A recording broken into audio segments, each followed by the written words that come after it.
I'm Jen Taylor Skinner, and this is The Electorate. On this episode, we're going to talk about rural voters, because typically after a major election cycle, the conversation inevitably turns to how rural America voted, and the 2024 race was no different. My guest on this episode is Sarah Jaynes, the Executive Director of the Rural Democracy Initiative.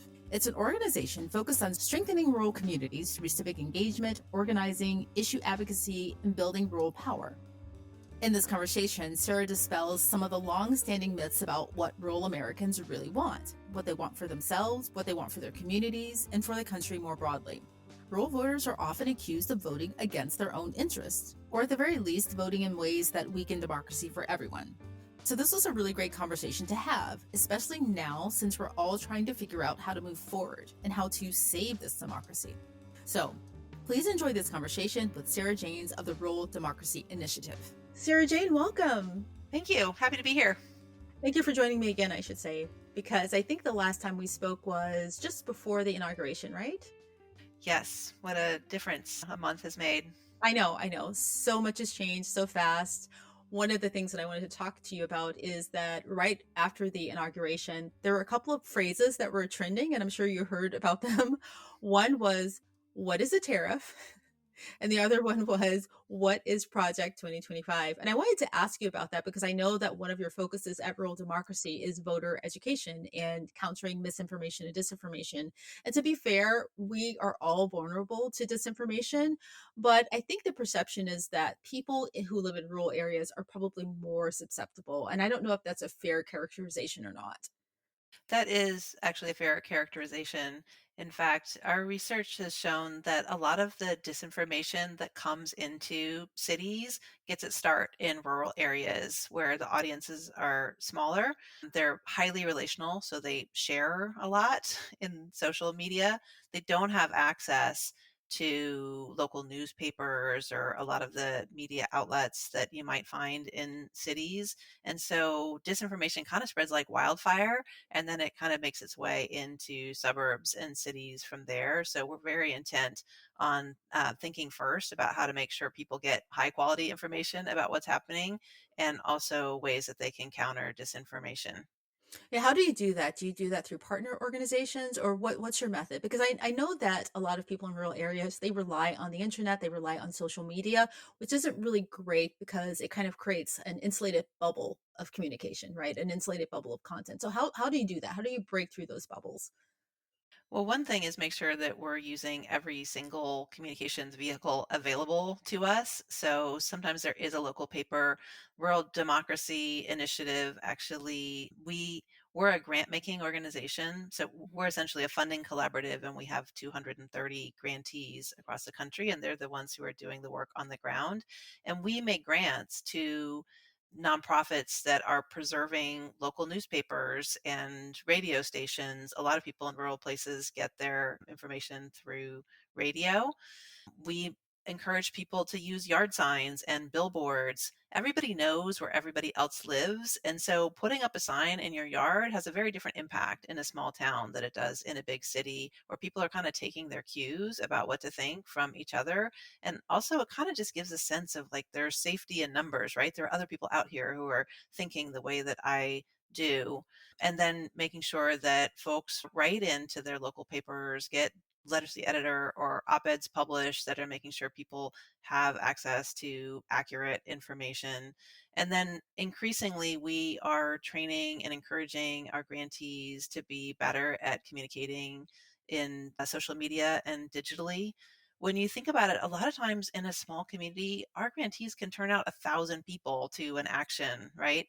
If they can turn out 1,000 people, they should be able to communicate with 100,000 people, because out of that 1,000 people who turn out, 20 of them should be able to have extended social media reach, right? And so we're working with our grantees to identify who are the influential people who have online media presences, and how can we help them get more high quality information out there into the ecosystem. If 20 people have 5,000 folks following them, that's 100 people you can reach right there. And I think that that's a really underutilized communications space right now. We haven't been able to successfully counter disinformation yet, and we've had a really long time to do that. And I just wonder, maybe the tools are better, maybe we're just getting smarter about it. What's your take on the future of this?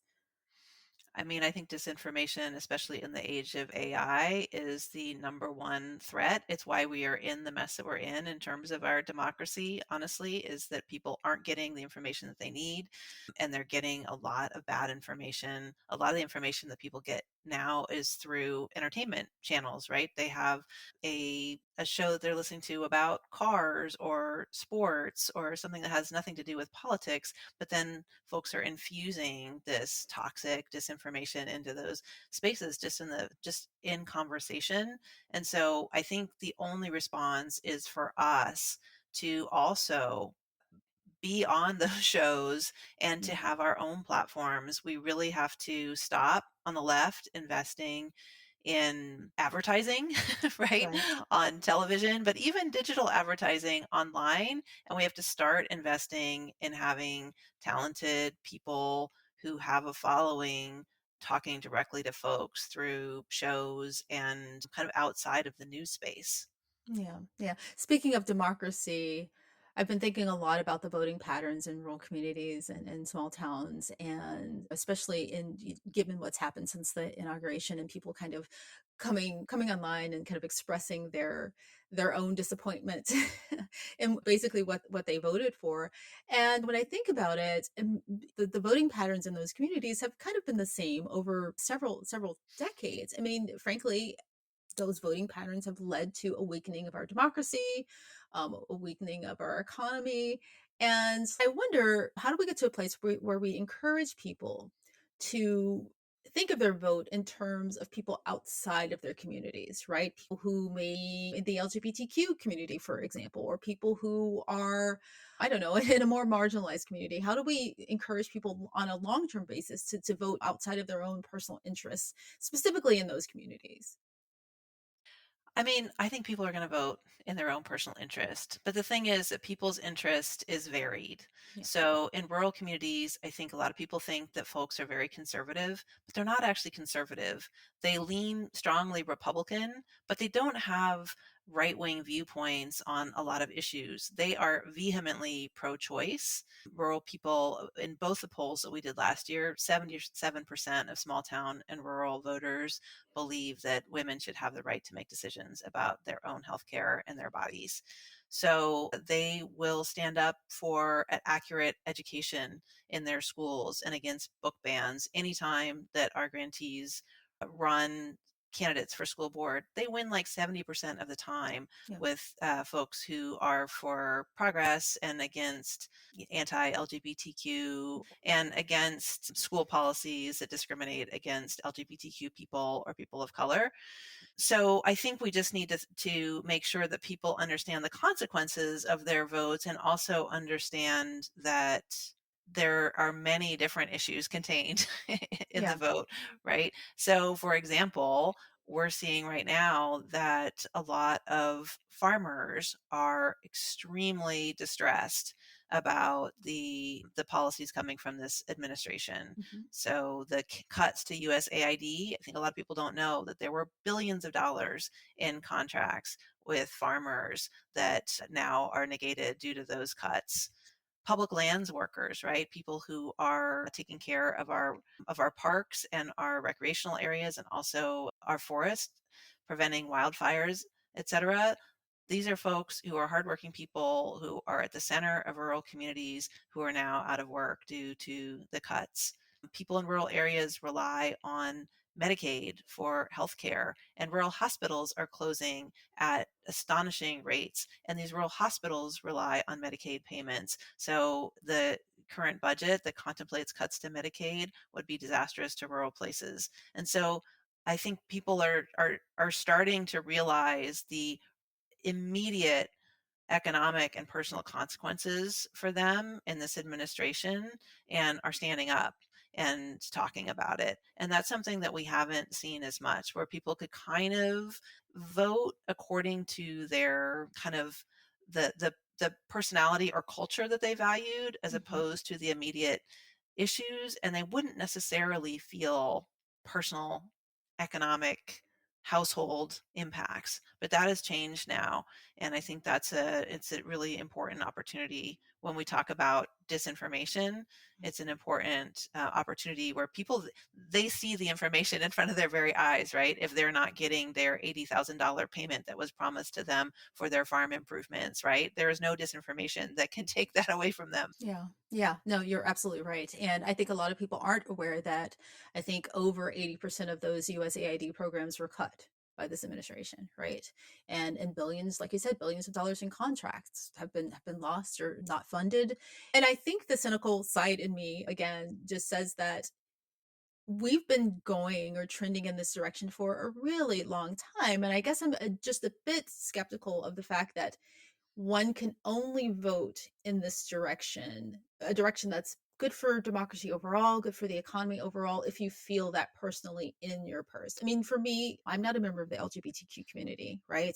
I I won't need an abortion. I won't need some of the things that are potentially going away, but I can see outside of myself and my household and my community and vote for the collective, right? I mean, intellectually, I know what you're saying is true. I know that I think 70% of rural communities are working class. So they must care about working class people and working class issues. And we talked about this in our last conversation. They also care about abortion. They want access to abortion. So I can't fully explain what happened in this past election or what happened over, several decades of patterns.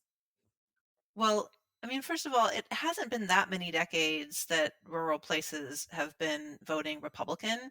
It's only been really kind of 2010 was the turning point. Okay. So less than 15 years, Yeah. honestly, where we've seen this dramatic decline. There used to be, because rural people are so working class, there used to be a lot of working class Democratic districts. That's where I came from. I I see. grew up in logging, fishing country in rural Washington, and it was a working class Democratic voting district that I grew up in. And then that changed. And interestingly, now it's changing back to being more Oh. Democratic, as kind of demographic patterns change there, and it becomes a little bit more suburban and less rural.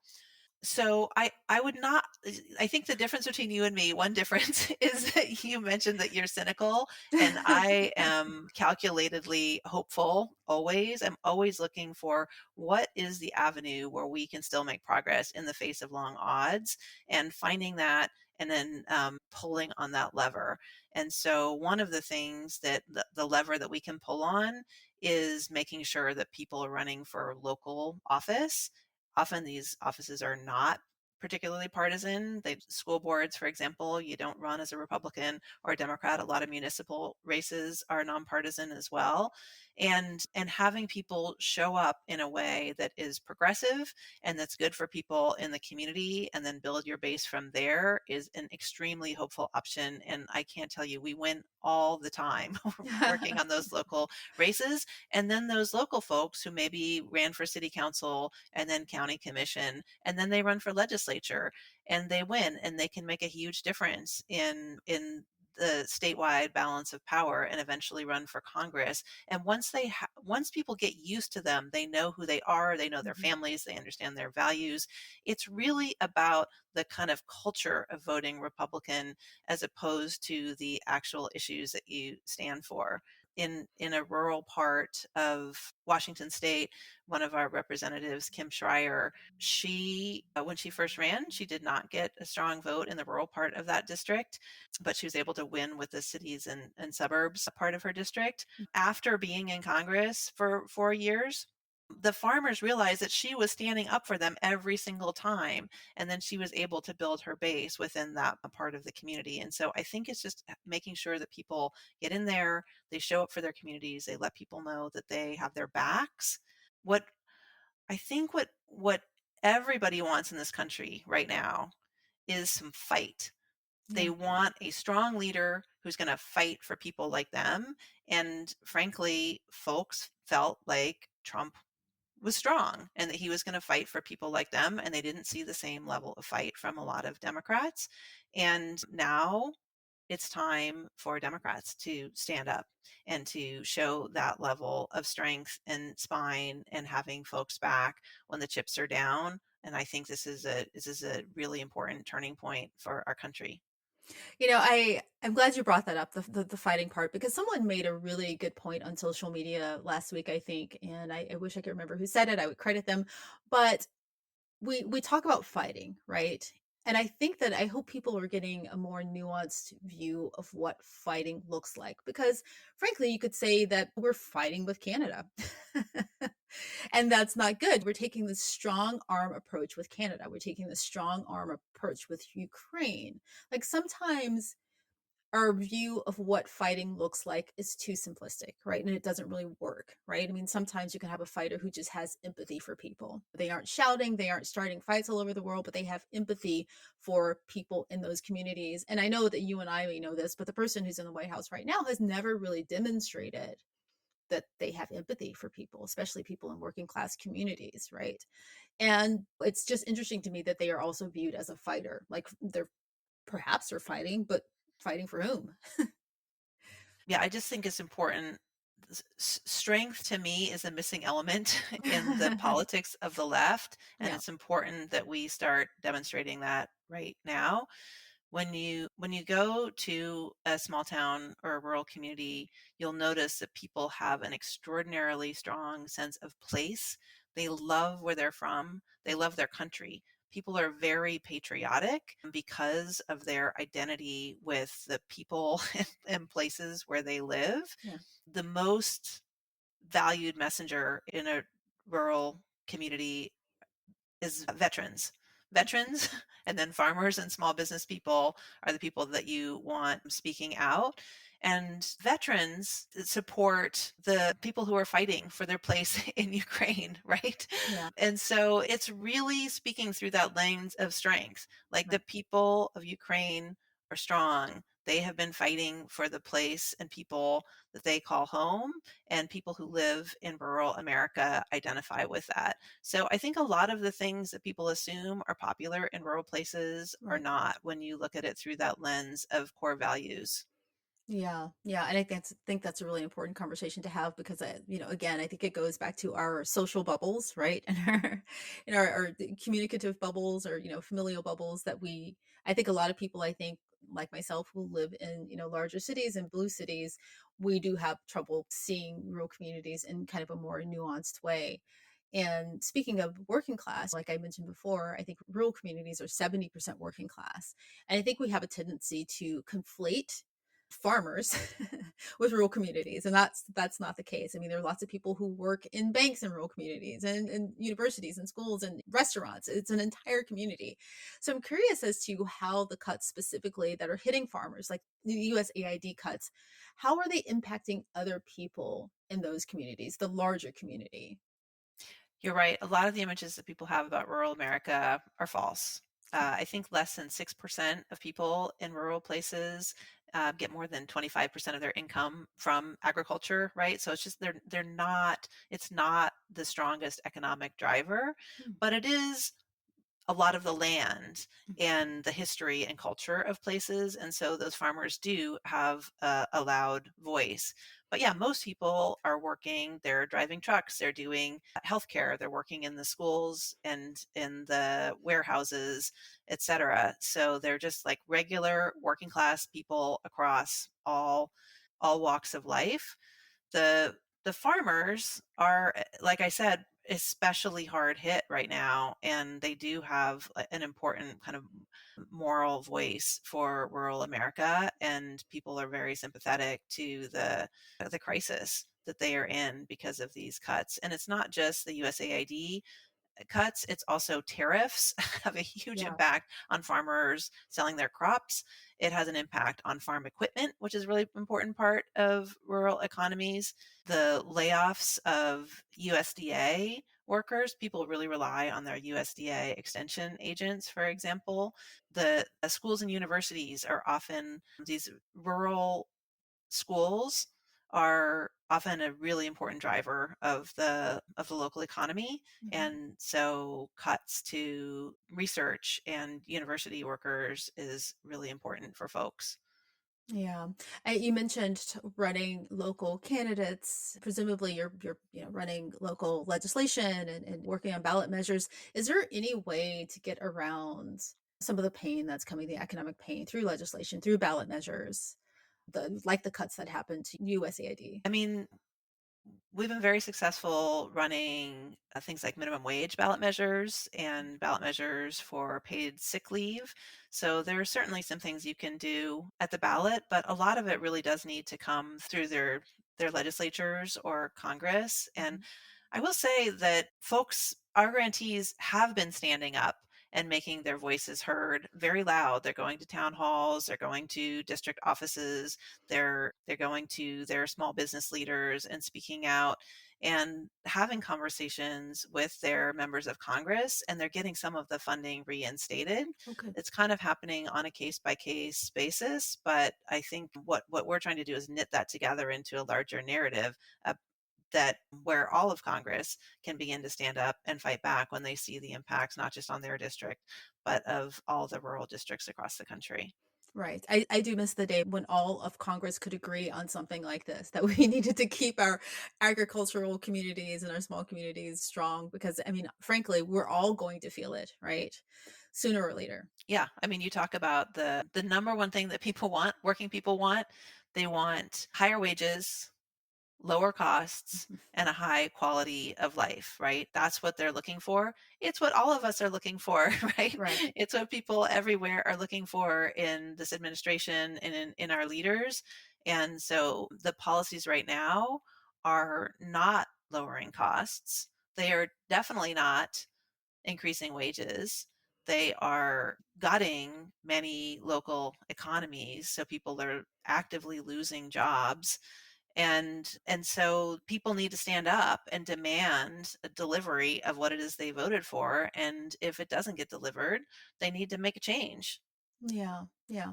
Another thing I think people have a tendency to forget about with these smaller communities is that they have marginalized smaller groups within that community, like the LGBTQ community, right? The assumption is, I think, that if you were part of that community, you can move away to a big city and you're fine. And that doesn't always happen. You have school age children who may be a part of the LGBTQ community who are very vulnerable right now, or people who just can't move away, or people who have familial ties.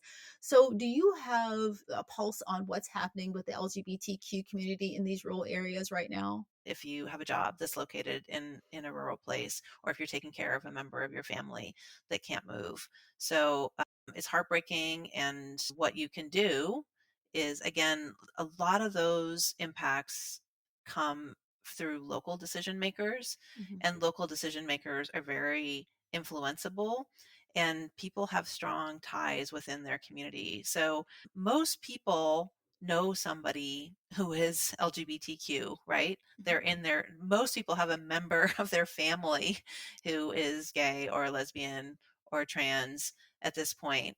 And so folks are going to stand up for the people that they care about. And they're also just believe what Tim Walz made famous, mind your own damn business.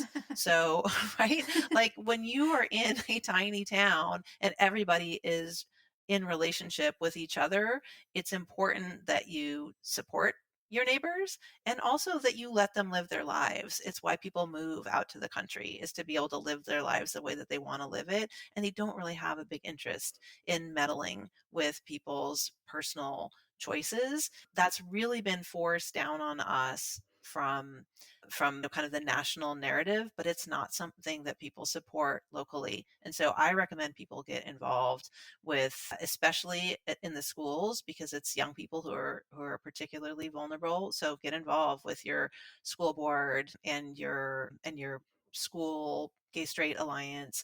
Make sure that you're speaking with your local elected officials. There are local ordinances that you can put in place. Again, people in a small town, they they listen to leaders in their community, which can be small business people, Like I said, they can be farmers, they can be local elected leaders, they can be young people who are banding together to stand up, right? Often people are very supportive of the young people and listen to them and want to have their backs. So it really all is about organizing. Figure out what is the issue that people care about, and then pull together a campaign where you can impact decisions about it that keep people safe. And I just think it's important to take this moment to say also that I think a lot of folks think of rural areas as being white. Mm, That's not true. Rural places are 25% Black, Indigenous, Latino, other people of color. It's often the immigrant communities in rural places that are the kind of economic engines and the drivers of increased prosperity. People understand that they are interconnected. They often rely on immigrants for their farm harvesting their crops, for taking care of their elders, and people understand that they are interconnected. So I just want to dispel this idea that rural places are all white people. I just got back from the anniversary of the crossing of the Edmund Pettus Bridge in mm, Selma, Alabama, which mhm. is a small town community in the Black Belt. And I can tell you, in rural Georgia and Alabama and North Carolina, these are Black communities. And I just think it's really important to lift up those voices and those images when we talk about rural.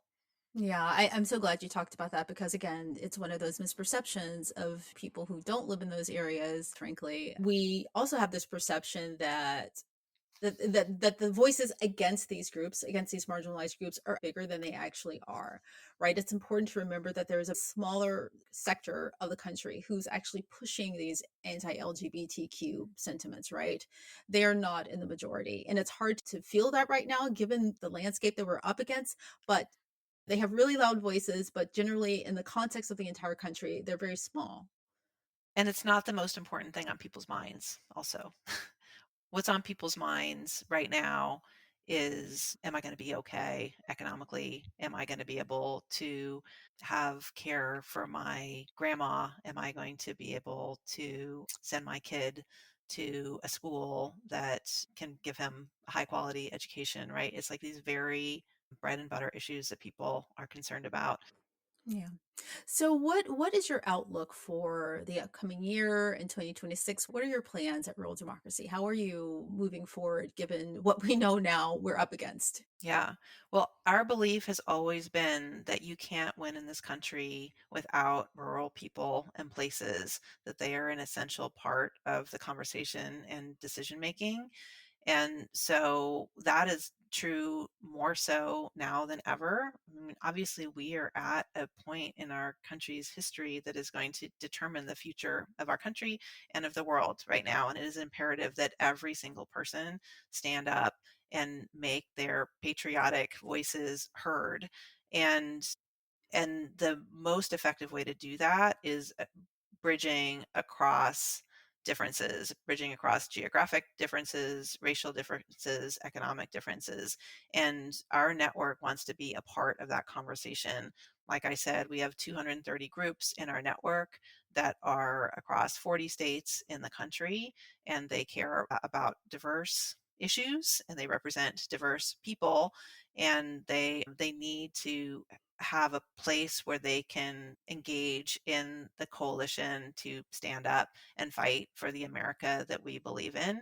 So that's what we're thinking about this year, is how can we reorient our grant making and our staff support to help lift up these local rural voices into the national conversation. So organizing farmers and veterans and public lands workers and local health care workers and postal workers into that conversation. So we're essentially running some mini campaigns because I don't know where the coalition is yet, and so we're just kind of doing it ourselves to kind of lift up those voices in social media, in traditional media, in congressional conversations, etc. Yeah. So that's kind of the stand up part of our agenda. part of the stand up agenda is also just making sure that our neighbors are safe and healthy and taken care of. So that is making sure that everybody is trained and ready to support our immigrant neighbors, our LGBTQ neighbors, rural people of color who are vulnerable in this moment, making sure that people are trained in kind of defending against rising authoritarian tactics. So we have a whole part of our program that is just about standing up, being part of the coalition that is going to push the pendulum back towards progress.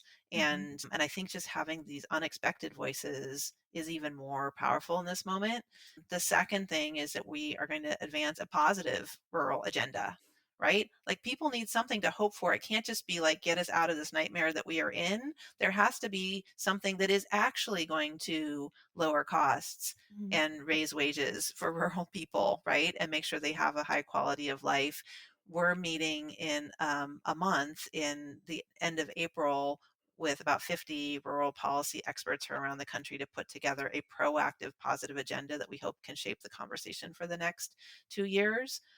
And then the third thing is really to put this emphasis on communications. So the groups in our network are fantastic at doing grassroots organizing. Mhm. We want to make sure they're taking that organizing and now translating that into broad, especially social media communications. So people who aren't getting the information that they need can get that information from a trusted local voice, Yeah. right? People are now listening to folks that they are in these kind of parasocial relationships with through their podcasts and YouTube shows. They also are in like actual social relationship with the people in their communities. And so this can be a really important way to make sure people have high quality information. So that's kind of the bones of our nonpartisan agenda. And then we also, outside of our nonpartisan work, have a 501c4 that engages in elections, and we are looking at the congressional map. There's at least 10 highly vulnerable swing congressional districts that are very rural, where we have grantees and where we can kind of translate this standing up and fighting right now into building a base who can then turn people out to vote in 2026, because ultimately changing the decision makers in Congress is the only way that we can truly kind of begin to move forward and protect from the attacks that have come. Yeah, I'm glad you have a positive agenda to counter cynics like me, right? I like to say I look at the bigger, the broader picture, but and you've said a couple of times that you wanted some strength from our leaders, from Democrats specifically. What is it that you're not getting, and what would you like to see? Because a lot of people are saying that, and I just want your take on what it is that you would really want them to bring to the table in a moment like this for the communities that you work with. I mean, first of all, nobody is going to save us but ourselves, right? The American public needs to stand up and unite our voices about the America that we believe in, or nothing's going to change. And I think it's important for people to understand that Democratic members of Congress have very few points of leverage right now, right? They don't have any power to make decisions, but they can stand in the way of things that Republicans want right now. So that's the first thing, is make sure that they're standing up and standing in the way. They're slowing things down, and they're taking strong stands of like, this is not okay, and we are not going to participate until kind of the Constitution is followed in this country, right? Until until the laws and the rules that govern our country are followed, we are not going to participate. So I think that's part of it, is just like making it very clear, like, this is not okay. I know it's not okay. I am not participating. I'm going to block everything that I possibly can until the power is handed back to the people. So it's really about making sure the power is in the hands of people and not billionaires. And then I think the second thing that they can do is use their bully pulpit, right? So when they speak out, they have to speak out forcefully and patriotically, and not get hung up in process and the minutiae of how Congress works, but to speak to our core values and what we all believe in and what people care about, again, which is making sure that they are able to thrive economically and have their communities taken care of. So, I mean, I don't rely on our people in Congress to save us, but I think if they want to remain in power, or they individually, they need to think about how they position themselves with strength.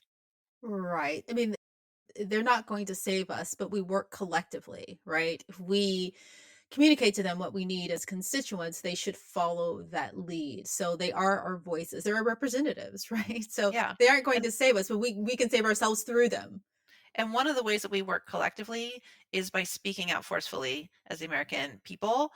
I think a lot of times you think, well, I have a Democratic representative that I voted for and I want to just let them do their job.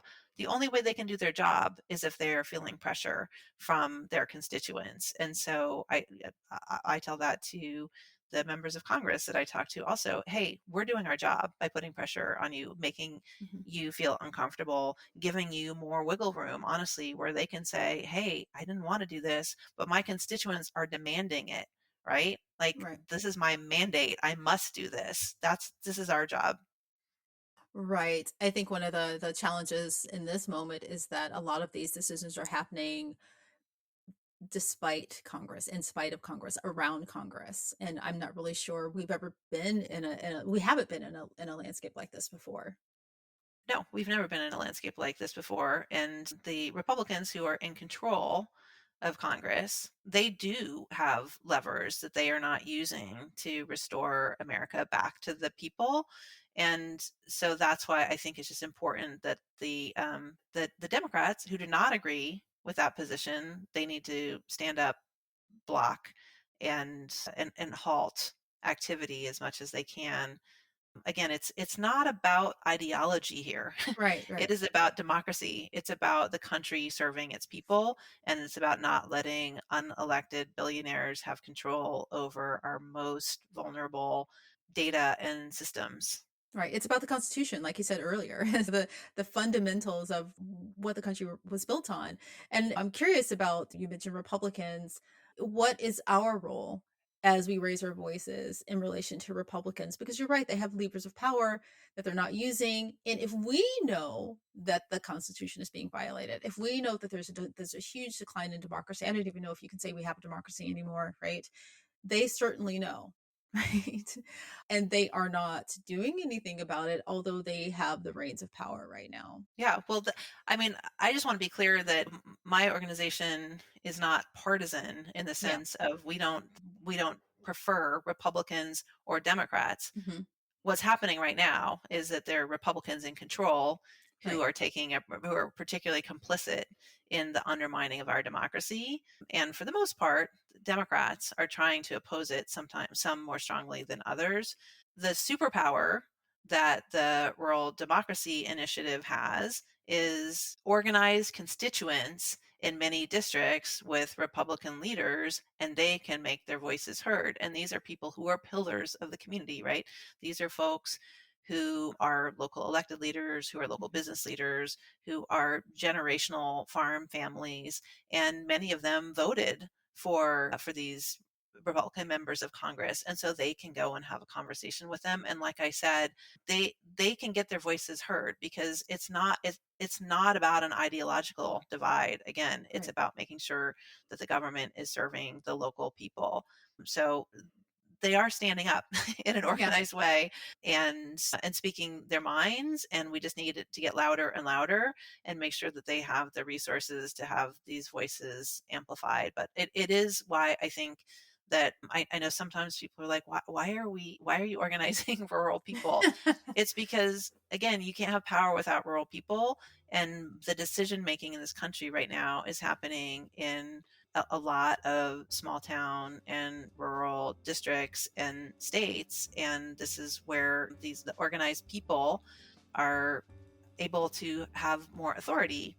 Nobody's going to care what somebody from Seattle says to a legislator in South Dakota. The people of South Dakota, they have power.